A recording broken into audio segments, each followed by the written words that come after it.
What is up, guys? It's Brillymister here and welcome to today's video. If you do enjoy the video, then don't forget to drop a like, leave a comment and subscribe, and hit all the links up down below to Twitch and Discord. Enjoy the video. Hey guys, and welcome to my loot from 10 hours of Elite Dungeons Free, or the Shadow Reef. It's going to be slightly different to my other loot from 10 hours because unlike the other ones where you're kind of just killing a boss over and over again, it takes like 20 minutes for a run here, so obviously, and you get a lot of loot from the actual dungeon as well as just the boss, so it's going to be a little bit different. I'll compare the overall GP per hour to all the other methods that I've done so far, but it's going to kind of be part of a new series where I'm going to compare all the Elite Dungeons Free and I can get more of a like-for-like comparison between the three of them. So let's get into the video. So in my inventory here, I've got all of the loot from my loot from 10 hours of Elite Dungeon Free. So I did just over an hour and a half of the first floor farming out of that 10 hours. That's what I was going to do for the whole 10 hours, but then I decided that was a bit repetitive and it wasn't for me, so I decided to find a couple of other people, and I did it mostly with Imaginary, and the third person was just whoever we found from my Discord server, and I did quite a lot of duo as well with Imaginary and another guy called Tucker, and we just did the whole Elite Dungeon, got all Ambassador and everything. Unfortunately, we didn't get lucky and didn't get a crossbow piece, otherwise this would be a hell of a lot more than it is. Unfortunately, with Elite Dungeons Free, pretty much like most of your money comes from if you get one of those big drops at Ambassador, if you do get one eventually. Otherwise, I think first floor farming is actually better money. But anyway, this is what I got from my 10 hours that I've been there. So there's 47 mil there in actual loot. I've got all these relics as well, so those ones are obviously 1 mil each, and that totals 4 mil. And then these ones here I worked out to be 3.8 mil for the 766 common relics, and another 3.5 mil for the 140 uncommons. So there's another decent amount of money there, about 10 mil there, so we can put this up to 57 mil. I will add it up exactly for the breakdown. So where did most of the money come from? So I got 10 mil of it just from this huge spiky salvage, and I got quite a lot of that in one drop. I can't remember what I got it from, one of the bosses now, but quite a lot of that was in one drop. Then the Onyx Dust, it does slowly add up. I've been using the Lucky Charms there to make sure I get as much extra loot as I can. The Magister mini boss there drops keys. I got him 5 times in the 10 hours, which is not great, but I thought I got him more than that, but I guess it was only the 5 times. 5.6 mil in just pure cash drops, which is actually surprising considering the drops are only like 5 to 20k at a time, and it does add up over time. We've got a decent amount in the reinforced dragon bones, and then the drops here are all sort of the drops from the Ambassador. The Blackstone Hearts definitely start to add up, 96k each, and got 3.3 mil in them. And then it's the bolt tips which really do start to add up.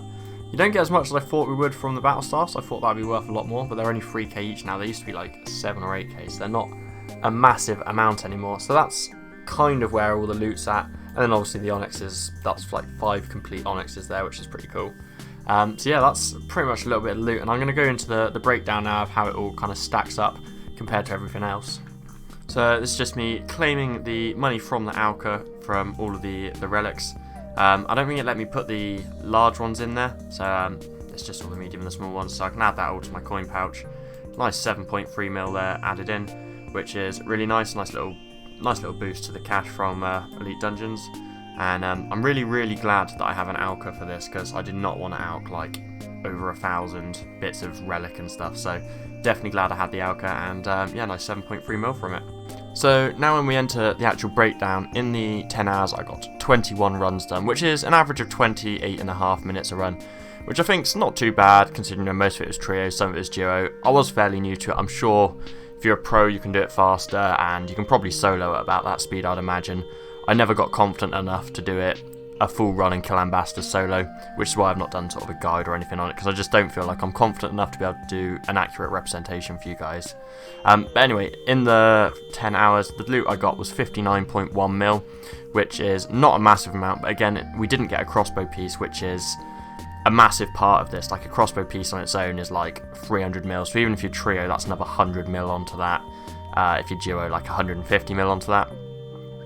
The average loot per run was 2.82 mil, which actually seems quite reasonable, but then when you consider that the run takes like half an hour, it's actually not that great.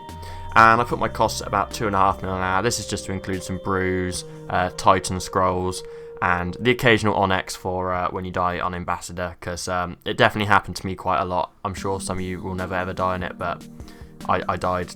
I don't want to say every time, but I died quite frequently, so I went through a fair few Onyxes. So with this all taken into consideration, my personal profit per hour was 3.41 mil, which is, I'm going to be honest, it's not great. It's not a great GP per hour rate. But then this is one of those bosses, and Elite Dungeon 3 in general, if you don't get a crossbow piece, it's kind of bad. But like, if you grind it out till you get a crossbow piece, you'll average out very good in the end. So it's almost worth sticking at it until you get a crossbow piece if you do want to do it, rather than necessarily stopping after 10 hours, because the crossbow piece will instantly bring your average profit per hour up and actually make it very, very competitive. So like, if I'd add 100 mil to that, it makes my profit an hour like 13 mil an hour. You know, if it was a duo, it makes it like 18 mil an hour. So you can see where it definitely brings the average up if you do get a crossbow piece. But unfortunately, in my 10 hours, I didn't. So this is the results that I've got. So now we'll compare it to some of the other bosses that I have done. So with the comparison this time, I'm only going to break down the actual GP per hour, because the other bits aren't really comparable, like the amount per kill, because it's not just from Ambassador, it's from the whole dungeon and that sort of thing. I can get more into that when I do the other elite dungeons and can compare it with that. So I'm just going to compare it with the GP per hours that I've averaged over the 10 hours of all the bosses that I've done so far. So apart from Vindicta, which I got very unlucky at Vindicta as well, I didn't get a single drop in my whole 10 hours at Vindicta. So that's why it's only 2.78 mil per hour there, which is probably less than you'd expect. I'd imagine you should expect to get one drop in 10 hours, which is yeah, that would be average. So I mean, you get more than that from Vindicta. Again, Corp and Queen Black Dragon are very, very similar for their GP per hour. There was only like 20k in it per hour, which is very, very little. And then there were the ones that I got lucky at, which is Nex and Hellweir. I got like 5 drops in my 10 hours at Hellweir, and that obviously has been reflected in the massive amount of GP, like 10 mil an hour at God Wars Dungeon 2 is pretty mental. Nex at 12.1 mil an hour, I don't think I got lucky with the amount of drops I got there, but I got lucky in what the drops were, and the fact that they were like pretty much all big chunks of Torva, and I only had like one poor drop that was there. And then Magister, I got a little bit lucky there, but not too lucky. I managed to save about 100 keys, but that wouldn't have affected the GP per hour a massive amount. I mean, it had taken like 30 mil off it, so it had been like 23 mil an hour rather than 26, which is still a mental amount. So Magister for me is definitely still far and away the highest, and is not really anywhere near anything else. And then Nex and Hellweir coming in at second and third. Although, if you stuck at ED3 long enough to be able to get a crossbow piece, I would imagine that to actually be fairly competitive. So I don't feel like this is an accurate long-term representation of the GP per hour there. I'd imagine it to be somewhere near the 10 mil an hour once you include crossbow pieces and stuff. But over the 10 hours that I did, I didn't get any crossbow pieces, so this is what the loot is.